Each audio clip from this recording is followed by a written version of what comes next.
Hi everyone. Basically, I just thought I'd release this training for you, which is it's just all about productivity really, and making a kind of making your business into a lean, up to date version where you're kind of utilizing technology and buying back your time really, and prioritizing the things that really matter in the business, and kind of getting rid of the stuff that doesn't matter, and saying no more than you say yes really, which is something that has really worked for me in my career. Not always, I've learned this kind of stuff a good kind of 5 years ago, and ever since I did, it's my business has just kind of really took flight. And I'm going to show you exactly more into that, because my example of how my business has changed within recent years is the perfect example of how this kind of stuff has really helped me, and got me to where I need to be a hell of a lot quicker than it was to him before I made those changes. So it's just a few bits of what we're going to cover then. So yeah, we're going to talk about thinking like a billionaire, and again, prioritizing your time and not working on stuff that doesn't matter. If you think about a billionaire and what they work on, it's not the nitty gritty stuff that most business owners are getting kind of bogged down in. So are you productive or are you just busy? Obviously, there's a massive difference between the two. The 80-20 rule, which we'll obviously go into. And like I say, we'll talk a bit about my business model and how that's changed over recent years. A bit about throughput and some actionable tips. So yeah, let's get into it. So there are 660,000 new startups registered in the UK every year. Then 20% of those don't make it past the first year, and 60% go bust within the first 3 years. So you might think, what are the reasons why these so many businesses go bust so early on? So most of these businesses fail because they don't prioritize the skills that matter. I think a lot of burn out very quickly by working too hard on the things that don't matter, and they're not prioritizing the number one skill in business, which is obviously attaining business and acquiring new business. I think a lot of businesses start up and they kind of have a passion for what they do and they're good at what they do, but that's only 50% of it. You need to have that other half, which is the ability to produce your own revenue, because if leads and producing your own revenue is the lifeblood of any business. So if you can't do that, you're not gonna get far, however good it is, however good you are at what it is that you do. So this is a quote from President Eisenhower then. So he said, "What is important is rarely urgent, and what is urgent is rarely important." So I think this just plays on a bit on procrastination. I think a lot of people procrastinate over the things that they really need to do. Well, naturally, and we all do it, myself included, will avoid doing the work that we know we need to do to get us to where we need to be. Naturally, the psychological side of it is that our brains are designed to save calories, and the harder stuff, the things that is going to make our minds work harder, we'll naturally kind of try and avoid those and do things that we find easier and that we're more used to doing, which are generally not going to get us any closer to where we need to be. It's generally the things that we find difficult and that we don't want to do are the things that really kind of make the difference and move the needle in the business. So it's hard to push ourselves to do that. And like I say, it's just everybody's the same. It's just the way our brains are made up from a neuroscience perspective. So thinking like a billionaire then. So like I said before, I think it's good to think about your business as like how a billionaire would look at it. So a billionaire would focus on tasks that are really going to move the needle again in the business. The time, they really respect the value of their time, because they see it, the time as the most valuable asset they've got. They're a billionaire, they've got plenty of money, they can make more money. Like anybody, it's not just billionaires. We can all make more money, but we can't make more time at the end of the day. Our time is our most valuable commodity that we've got. So while they're reactively replying to emails all day, scrolling on social media, spending hours dealing with low-value tasks, probably not. Many billionaires don't even have email, so they're not being reactive to stuff. This is something I learned a while ago as well. I don't put my number anywhere. I'll avoid. There's about 5 people that have got my number, because when you get calls just randomly, it just takes you away from what you're doing. If you're working on something and your mind is on that and you're kind of in that zone, to get a phone call and answer that just takes you out of that zone, and it can take a long time to get back to that kind of that deep work level of work that you were in. It's just, when you're reactive to stuff like that, you're at the mercy of the person that's ringing you. They're kind of, it's their agenda. You're bowing down to what their agenda is.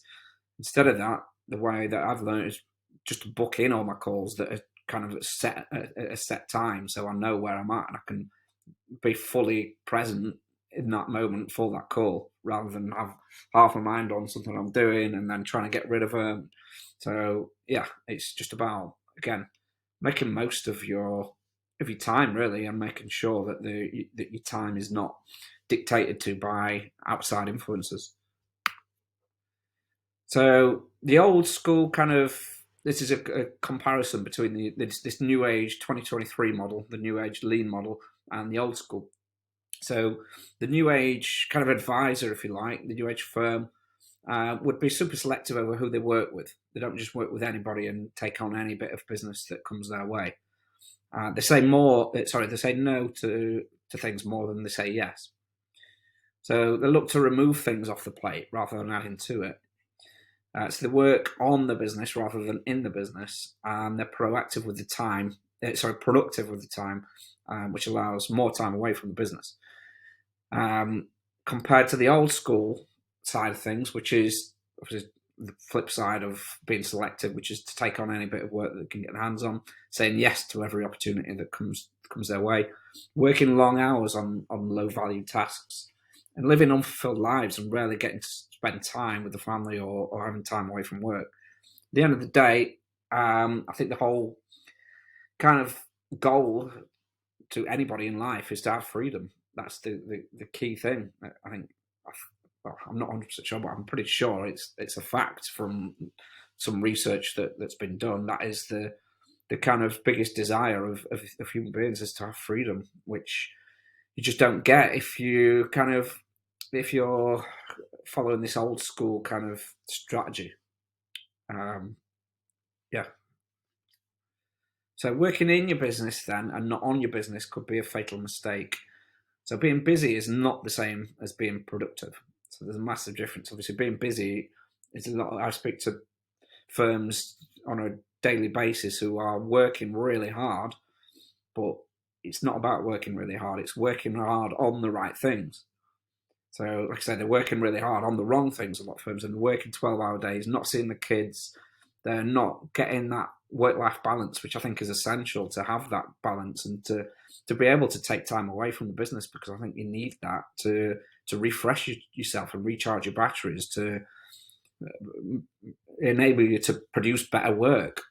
I think the people that are working 12 hours a day, it's just they're wasting the time, really, because the work that they're the output is not as good as what it would be that someone who works less but was refreshed and fully charged. So this is the Pareto principle, then, the 80-20 rule. So the Pareto principle states that for many outcomes, roughly 80% of the consequences come from 20% of the causes, or the vital few. Other names to this principle are the 80-20 rule or the law of the vital few. So yeah, Pareto was an Italian psychologist and economist who, during his studies, he realised that in general, 80% of the nation's income was at the hands of 20% of the population. So yeah, so basically, obviously you can pause this and read all this. I'll not read it out now. But the idea is that from your perspective, the chances are that 80% of your revenue is coming from 20% of your clients. So it's worth looking at who those clients are and putting your energy and efforts into producing more of those clients, that customer profile, and really just kind of structuring everything around that one customer profile that's generating you 8% of your of your revenue. So yeah, in business, so the goal of the 80-20 rule is to identify the inputs as well that are most productive and making them a priority. So on the other side of things, what are the activities that are producing the most revenue, and what are the activities that aren't producing the most revenue, and kind of getting rid, sort of delegating the stuff that you're spending your valuable time on doing, that's not really moving the needle in the business and not really moving you any closer to where you need to be. Either delegating that, allocating that to somebody else, getting an assistant, getting a virtual assistant to do a lot of the nitty-gritty stuff, which just kind of frees your time up to work on lead generation, which is something that is going to really move the needle in the business. It's a high value activity. So in business, then, it's the little stuff that kills the big stuff. So the key, like I said before, is to get rid of the little stuff and put your time into the things that move the needle.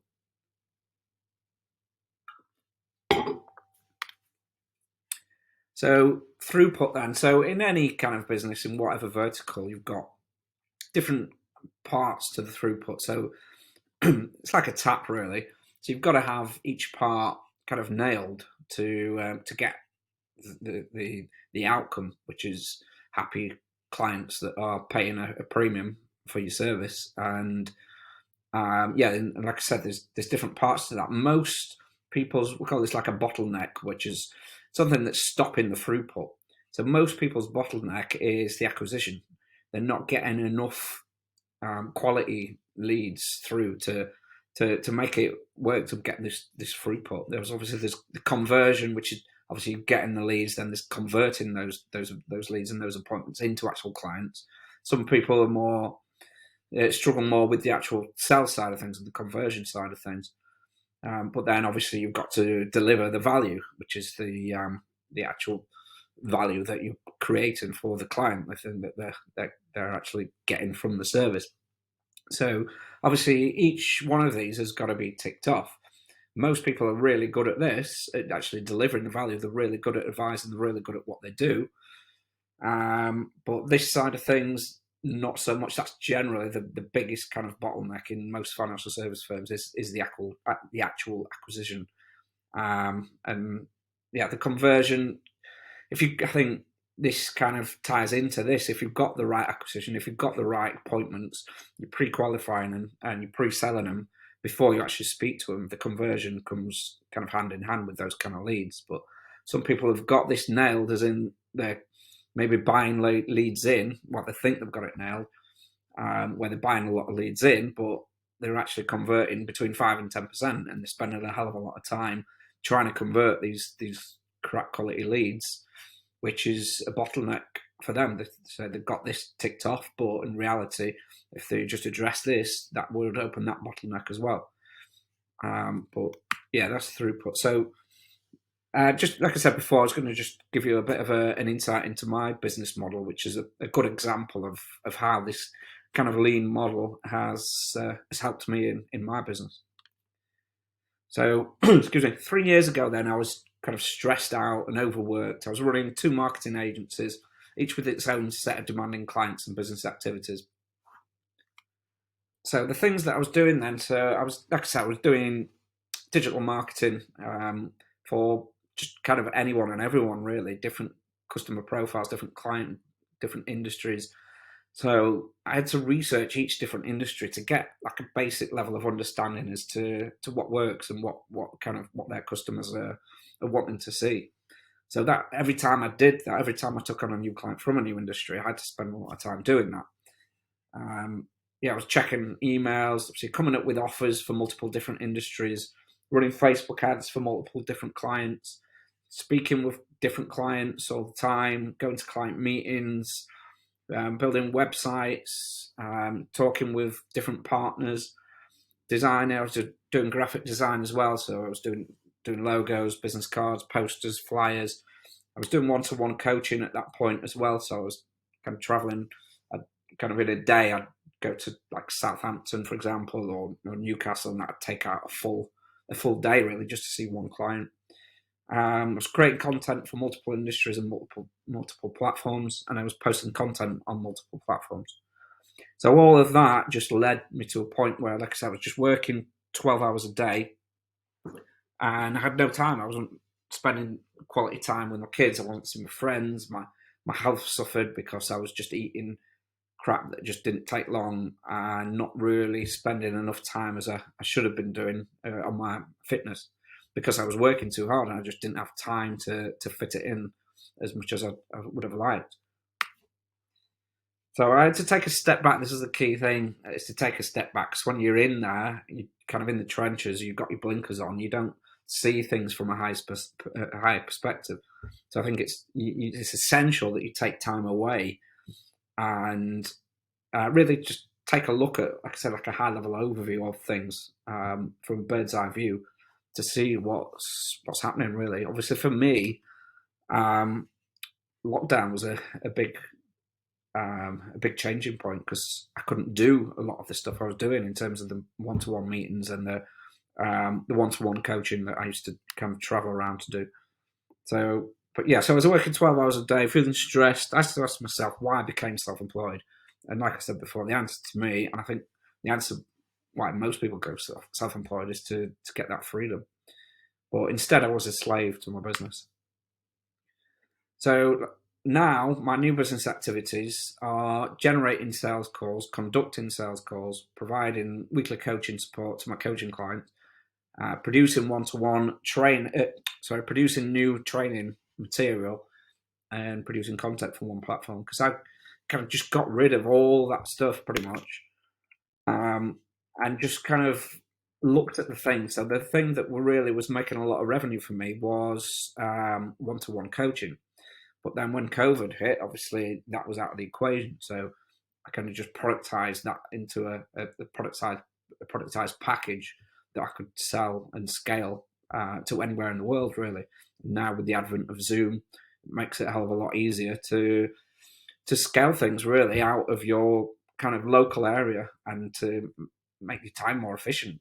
So I can do a one-to-one coaching session on Zoom within literally an hour end to end. Before, I was doing a coaching session for an hour and I was traveling 2 hours there, 2 hours back. So it's 5 hours. So that's obviously, it makes it more productive these days, and people are more open to doing Zoom because obviously since COVID, people are used to it. So from your side of things as well, obviously that opens up a lot more opportunities for you guys to do your appointments over Zoom, and you're not restricted on location. So yeah, now I've just put all my knowledge into this productized package. So like I said, it's scalable. I can sell it to anywhere in the world. I can sell it to as many people as I want without any denigration in the quality of the service, the way that it's structured. So yeah, so this has made a massive difference to me. The results are obviously my revenue is up, my free time is up, relationships improved because I've got more free time, health and fitness has improved, and because I've got more time, and happiness has improved. I kind of can take time away from the business. I go traveling a lot. I can spend time with my kids, go to nativities, go to parents' evenings without any stress that I'm kind of missing out on doing what I need to do, because it's a scalable model, which is something that can be achieved, I think, with the use of technology and obviously prioritizing the things that are really pushing you forward rather than wasting time on things that aren't pushing you forward.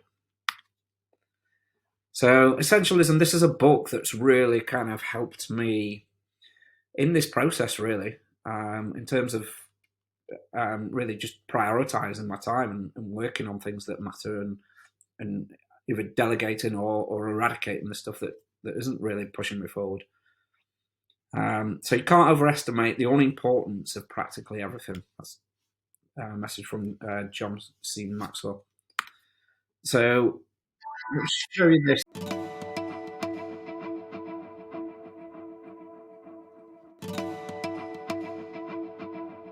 I've spent the last 15 years pretty obsessed by a single question, which is, what is it that holds capable, driven people from breaking through to the next level? And the answer to that question, to my great surprise, is success. I first observed this working with executive teams in Silicon Valley, where I noticed that when they were focused on a few things, it led to success. But success breeded so many opportunities and options that diffused the very focus that led to success in the first place. And so, exaggerating the point in order to make it, I found that success becomes a catalyst for failure, because it leads to what Jim Collins called the undisciplined pursuit of more. The antidote to that problem is the disciplined pursuit of less but better. That means exploring the very critical things you want to pursue and being willing to then, number 2, eliminate the rest, and number 3, build a platform for effortless execution so that doing what is essential becomes the default position, not just the rare occasion. My position is that when people really get a chance to think and have the space, that they can quite easily discern between the things that are essential to them, important to them, and those things that are not. The problem is not our ability to discern, it's that we don't have the space to take the time to discern. Once we have that perspective, we can think through it. So my position is that we need to develop a routine that enables that space to think. In a world where we have so much information, we need more time to think and process it, not less. And so, one CEO that I interviewed for the book has 2 hours on his calendar every day, broken up into half-hour segments, so that he has this space to stop, to turn everything off, to think, to see the bigger picture. I think we could all do something similar to that. The idea for many people of saying no to a senior leader, to even family members and so on, is so unthinkable, they just don't even experiment with it. So they end up being a novice with no. They just want to avoid this like the plague. But what I've found is that essentialists practice and learn and develop this skill. Kay Krill is the CEO of Loft and the Ann Taylor brand. And she said that years ago she was really bad at saying no.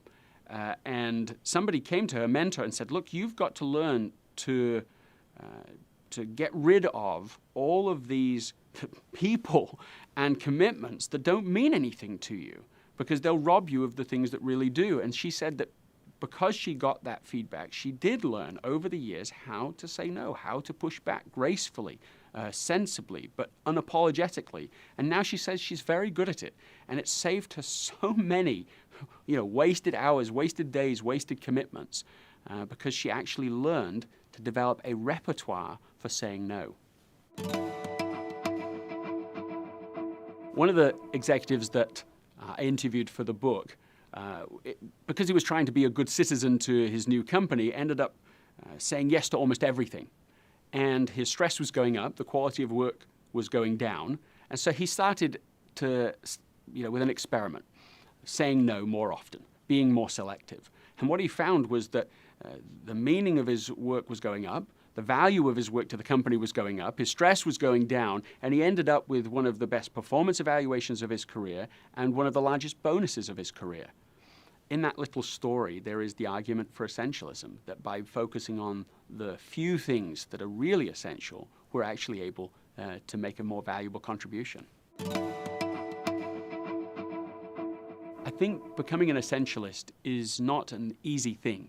I certainly think it's a revolutionary thing. You find yourself saying no when other people are saying yes.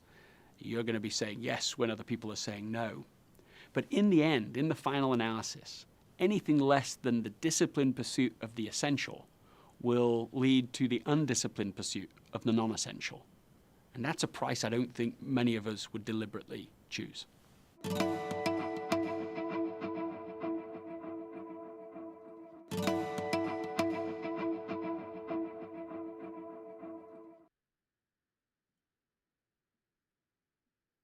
So yeah, like I said, that's the author of a book that's just called Essentialism, Greg McKeown. So I'll put a link to this if anybody would like to to read this. It is, like I said, it's changed my life, and this is another book as well, which is kind of a similar perspective. Really, this is just more about kind of just cutting through the clutter really, and just kind of focusing on one specific part of the business, which is obviously going to make sense to be the most profitable part. Like I said before about the 80-20 rule, just focusing on that 20%, and which is obviously the thing that's producing the most revenue. So I'll put a couple of links below so you can have a look at these two books, which, like I say, these have really changed my business and changed my life for the better. So it's all about obviously saying no more often. So this is just an idea about this kind of premise of your time and your energy and your focus. You've only got a certain amount of focus and energy and time. So rather than kind of spreading that too thin, which is what kind of most people are doing, most firms doing, most protection advisors. I speak to people quite often who are doing mortgages, they're doing protection, they're doing a bit of financial planning, they're doing equity release, they're doing wills, to multiple different customer profiles, and they're gaining like an inch of traction in each one of these different areas, but it's not really getting them very far. It's just an inch of traction in each direction. But the upshot of that is just to focus on the one thing, the thing that is making you the most revenue, or at least 20% of it, going back to the 80-20 rule. Just focusing on that, and you'll find when you do that, your traction, if you like, your growth will just grow exponentially faster in the direction that you want to go.